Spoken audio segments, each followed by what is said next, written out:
Gas तो मैंने अभी थोड़ी देर पहले नेटफ्लिक्स की वेब सीरीज़ द बिग देख के ख़त्म करी और सच बताऊं यार ये सीरीज़ मुझे पसंद आई। सच में मज़ा आया। तो ये एक लिमिटेड सीरीज़ है जिसका मतलब ये है कि इस सीरीज़ की स्टोरी यहीं पे ख़त्म हो चुकी है। इसके बाद हमें सेकंड सीज़न का वेट करने की बिल्कुल भी ज़रूरत नहीं है, जो कि काफ़ी अच्छी बात है। इसी कारण से मैं इस सीरीज़ से काफ़ी ज़्यादा सेटिस्फाई हुआ हूँ। जहाँ तक बात है कहानी की, तो कहानी एक लड़की की जिसके अंकल की डेथ हो जाती है और उसके अंकल की डेथ होने के कारण उसे एक ज़मीन का टुकड़ा मिलता है। अब उसके अंकल की मौत किस तरह से हुई है, क्यों हुई है, इन सारी चीज़ों को पुलिस इन्वेस्टिगेट करने लग जाती है और उसके बाद काफ़ी सारे मर्डर होने लगते हैं जिनका लिंक इस लड़की से डायरेक्टली या इनडायरेक्टली रहता है। अब ये मर्डर क्यों हुए, उसके अंकल की डेथ क्यों हुई है, इन सारी चीज़ों से इस लड़के का क्या कनेक्शन है, यही सब हमें इस सीरीज़ में देखने को मिलता है, जो कि काफ़ी मज़ेदार है।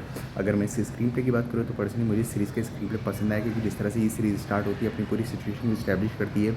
हमें कैरेक्टर्स के बारे में बताया जाता है ये कैरेक्टर्स किस तरह की सिचुएशन में, वो सारी चीज़ें इतनी अच्छी तो हैं कि हमारे स्टार्टिंग से ही सीरीज़ में कनेक्शन बन जाता है और हम जानना चाहते हैं कि बाकी क्या होने वाला है और कैसे होने वाला है, जो कि काफ़ी अच्छी बात है। फिर जिस तरह से ये सीरीज़ आगे बढ़ती है, अपनी पूरी सिचुएशन को एक्सप्लोर करती है, वो सारी चीज़ें देखने में भी मज़ा आता है, क्योंकि इन सारी चीज़ों को इतनी ज़्यादा अच्छे से लिखा और डेवलप किया गया था कि हम पूरे टाइम इस सीरीज़ में इन्वेस्ट रहते हैं जो और बोर बिल्कुल भी नहीं होते हैं, जो कि काफ़ी ज़्यादा अच्छी बात है।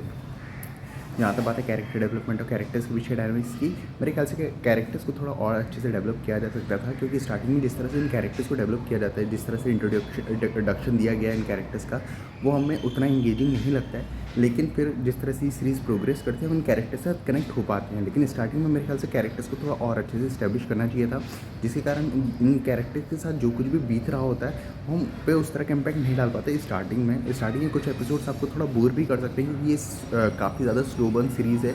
तो स्टार्टिंग में आपको थोड़ा पेशेंस रखना पड़ेगा इस सीरीज़ में इन्वेस्ट होने के लिए। जहाँ तक बात है ट्विस्ट एंड टर्न्स मुझे काफ़ी पसंद आए, क्योंकि कुछ ट्विस्ट सच में आपको काफ़ी ज़्यादा शॉक करते हैं, स्पेशली जो लास्ट के कुछ एपिसोड हैं वो सच में आपको हिला के रखने वाले ट्विस्ट हैं उनमें, जो कि काफ़ी अच्छी बात है। डेफिनेटली मैं कुछ बुराइयों की बात ऑलरेडी कर चुका हूँ, यानी नेगेटिव पॉइंट्स की। कुछ और नेगेटिव पॉइंट्स भी हैं जिन पर बात की जा सकती है, जैसे कि इस सीरीज़ की जो लेंथ है, जो पेसिंग है, उन पर और डिटेल में बात की जा सकती है, लेकिन मैं उन चीज़ों पर बात करने गया तो स्पॉइलर दे बैठूंगा, जो कि मैं नहीं देना चाहता हूँ। लेकिन हाँ, अगर आप लोगों को स्लो बर्न ड्रामा देखना पसंद नहीं आते तो ये सीरीज़ डेफिनेटली आपके लिए नहीं है। जहाँ तक बात है एक्टिंग के सभी एक्टर्स का काम काफ़ी अच्छा, फिर चाहे आप किसी की बात करो, पर्सनली मुझे सभी एक्टर्स का काम पसंद आया है। जहाँ तक बात है डायरेक्शन और एडिटिंग की, डायरेक्टर की तारीफ होनी चाहिए। जिस तरह से डायरेक्टर ने सीरीज़ बनाई है वो काफ़ी ज़्यादा अच्छा है और सच में डायरेक्टर का काम सराहनीय है।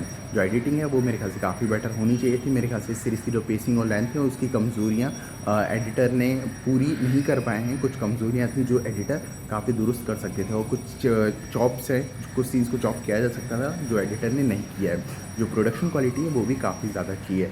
तो ओवरऑल मुझे ये सीरीज़ पसंद आई है, मैंने इस सीरीज़ को काफ़ी इन्जॉय करा है। डेफिनेटली सीरीज़ में फ्लॉज हैं, जो कि अगर आप पूरा दिमाग लगाओगे तो काफ़ी आराम से आप समझ पाओगे कि मैं किन चीज़ों पे बात कर रहा हूँ। लेकिन ओवरऑल ये सीरीज़ इतनी इंटरेस्टिंग तो है ही कि मैं आपको रिकमेंड कर सकता हूँ। लेकिन हाँ, अगर आप लोगों को स्लो बर्न ड्रामास देखना पसंद नहीं आते हैं, स्लो बर्न सीरीज़ देखना पसंद नहीं आती, तो ये सीरीज़ आपके लिए नहीं है। बाकी मेरी तरफ से ये सीरीज़ पूरी तरह से रिकमेंडेड है, और अगर आप लोगों ने ये सीरीज़ देख लिया तो मुझे कमेंट्स में ज़रूर बताना कि आपको ये सीरीज़ कैसी लगी। बाकी मिलता है अगली वीडियो में, तब तक के लिए जय हिंद, जय भारत।